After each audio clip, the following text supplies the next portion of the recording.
Thank you. Thank you very much. Thank you. Thank you.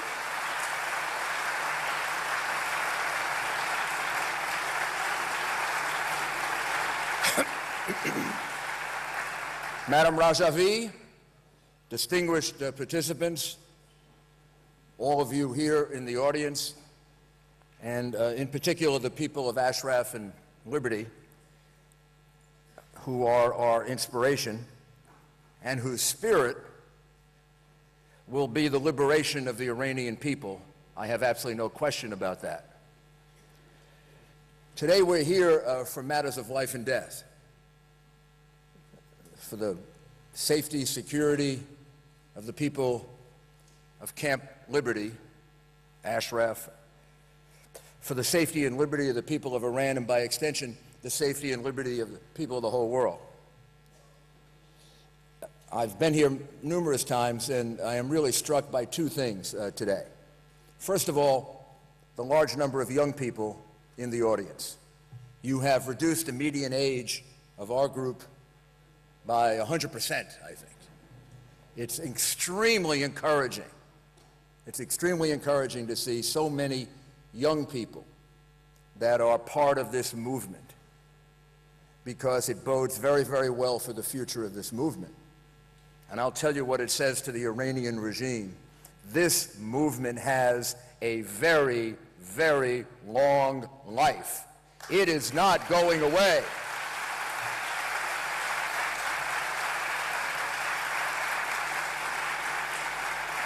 And although this may be of more significance in my country than here in France or Europe, I am also very struck, I have been in the past, but I've not said it, but it occurs to me, by the participants from the United States. Whether it's Alan Dershowitz or Louis Freeh or Michael Mukasey or Senator Torricelli or Howard Dean, I don't think there's another issue in the world that all of us agree on. That doesn't mean we don't agree on a lot of issues. People tend to think America is so divided. We really do agree on a lot of fundamental issues. But I would say we have a lot of differences. Two very distinguished members of the Democratic Party, one who ran the Democratic Party and ran for president in the Democratic Party, had the same result that I had when I ran for president in the Republican Party. We share that in common. Two very distinguished appointees, one of President Bush, the other of President Clinton, and an American lawyer of great renown who has fought for civil rights, human rights, across every spectrum imaginable, Alan Dershowitz. This is a very, very unusual combination of people from the political right, the political left, the political center. I don't know why my government has such trouble with this. I have no idea why we're so confused about it. In America, we call this a no-brainer. The people of Ashraf, the people of Liberty, should be given protection. Why? Because they were promised it. They were promised it way back by the United States in writing.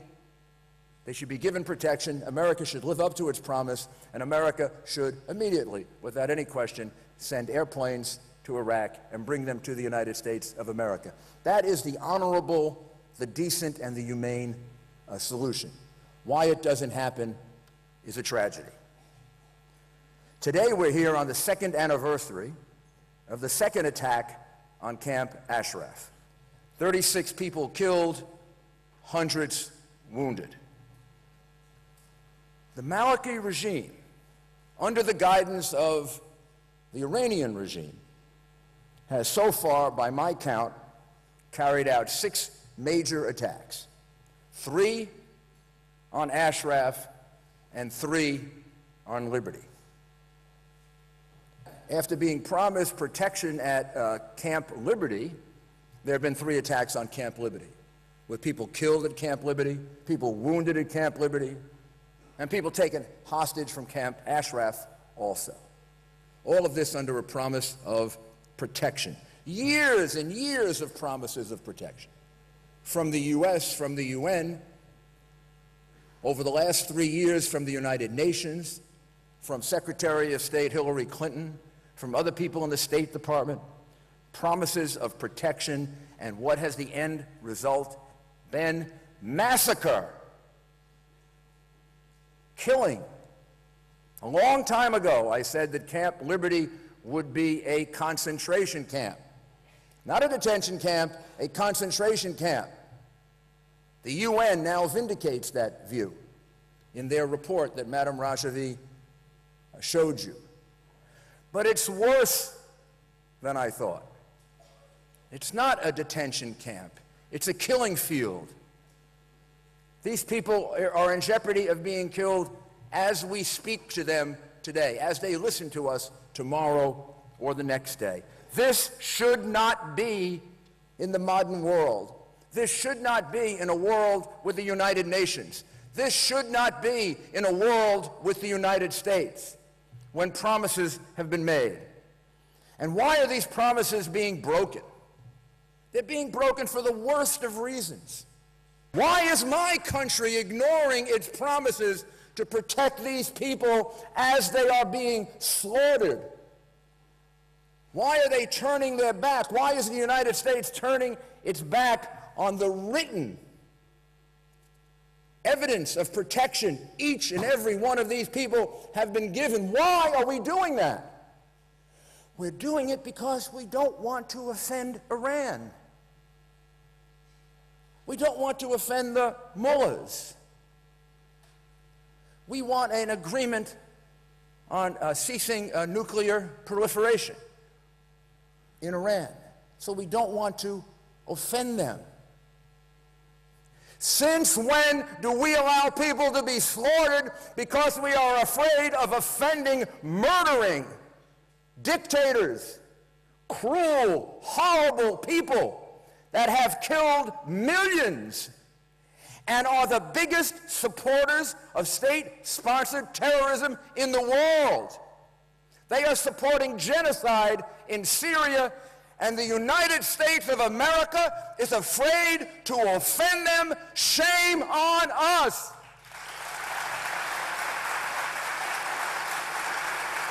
Where is our courage? Where are our principles? Where is our moral indignation? And all of this for nuclear negotiations. And from the interim agreement, it looks like the nuclear negotiations are going to be a dreadful mistake. Right in the interim agreement, you can see what the final agreement will give us. Well, this completely ignored years of UN resolutions, years of thinking and arguing and debating. The whole point of the UN resolutions, the whole point of the negotiations, was to have a non-nuclear Iran. What that means is an Iran without any nuclear material, an Iran that cannot enrich uranium for peaceful purposes. You say why? Why shouldn't they be allowed to do it for peaceful purposes? Because they are one of the most evil, one of the worst, one of the most unreliable, and one of the most insane regimes in the world. That's why. We do not allow insane people to have nuclear weapons.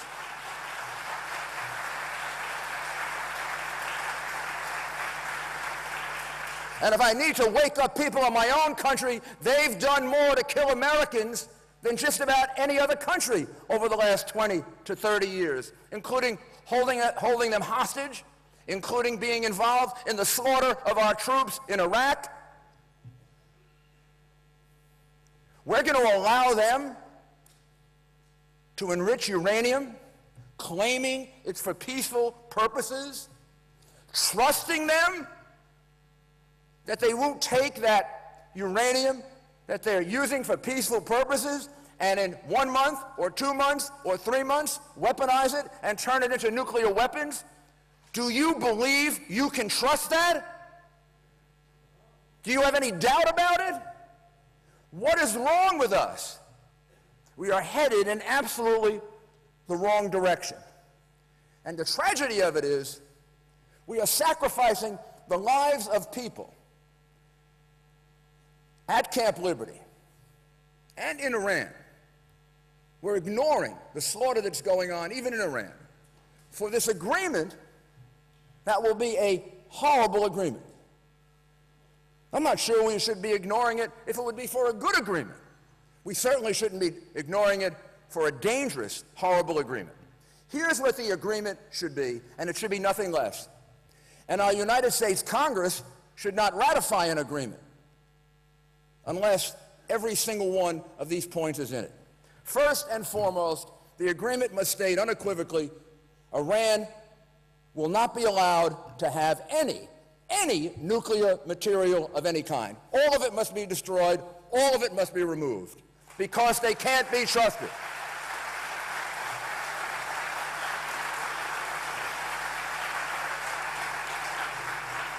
They fooled us before, they're not going to be allowed to fool us again. Number two, transparency. The country must be open to inspection. For the country to be open to meaningful inspection, it has to be open to inspection. So we need transparency. There must be respect for human rights. Political prisoners should be released, and certainly in the interim, they should be allowed to be visited so we can find out how they're being treated. Iran has to cease its involvement in the genocide in Syria and cease it immediately. And in doing all this, and whatever else is contained in this agreement, we should not in any way renounce the position that the United States of America is involved, or will be involved, and is in favor of regime change in Iran, because that is the only answer. That would be a realistic program. To get that program, we have to become realistic about the regime. It's been killing for decades. 120,000 members of MEK slaughtered by the regime, and that's just a small fraction of the people they've killed since 1980 and 1981. Well, people say, well, Rouhani has become a moderate, or he is a moderate. Well, under this moderate Rouhani, there have been over 700 executions in Iran. Public executions. The ones we can count, not the ones in the back alleys that we don't see. 700. That's more than under any period under Ahmadinejad. So Ahmadinejad may have spoken like a homicidal maniac, but Rouhani is acting like one. He's killing people in large numbers.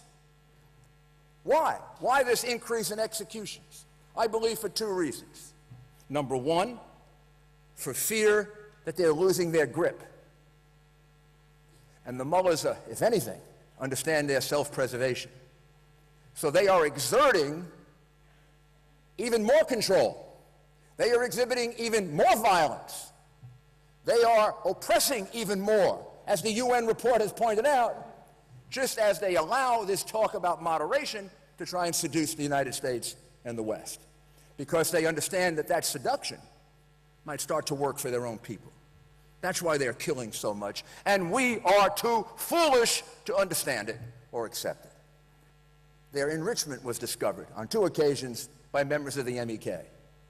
So now if you're entering into this program where you're going to allow inspections and you're going to cheat, you eliminate the people who can discover the cheating. You discourage them, you deter them, you frighten them, and I think many of these murders are taking place to eliminate members of the MEK and to eliminate others that would give us information about how Iran is cheating once Iran allows inspections. And we don't recognize that either. The inevitable conclusion of all of this is we have to have regime change. We had regime change in Egypt. We had regime change in Libya. We should have regime change in Syria. That might not happen. We supported all of that. And in those situations, we had a real dilemma. Would we go from bad to worse? In a few situations, we went from bad to worse. In this situation, we don't have that dilemma. Regime change in Iran is more necessary more justified, more important than it was in Egypt, Libya, or Syria. But here we do not have a situation of worrying, are we going to go from bad to worse? Because we know we can go from bad to very good. This organization stands for all the principles that are necessary to create a responsible and decent Iran. They've proved that with the blood of 120,000 people. They've proved that with the blood of the martyrs at Ashraf and Liberty, because all of that has made them more intense and more dedicated to the principles of democracy, elections, rights for the opposition, religious freedom, rights for women. They're led by a woman, a great woman.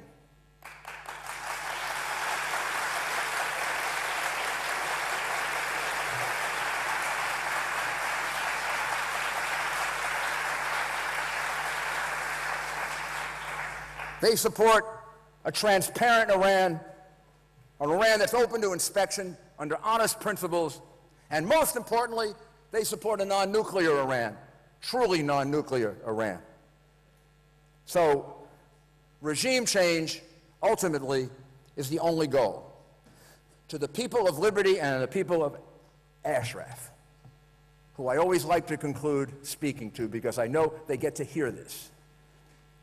Don't lose hope. I know there are days of great desperation, but the day of liberty for Iran is coming. I don't know the day, I don't know the hour, I don't know the year, but I know it's coming because it's in your heart, it's in your prayers. It's being made possible by the sacrifices that you are making. And it's being made possible by the dedication of all these people who support you, who believe in you, who love you. And when it happens, and it will happen, it'll happen because of the leadership of Madam Rajavi. All of you here, what you've done, and the new Iran will be built on the spirit of liberty, true liberty, the martyrs of liberty, because they will give Iran the impetus, the courage, the intensity, and the fortitude to fight off these murdering dictators and to give to the people of Iran the government they deserve. Thank you, and God bless you.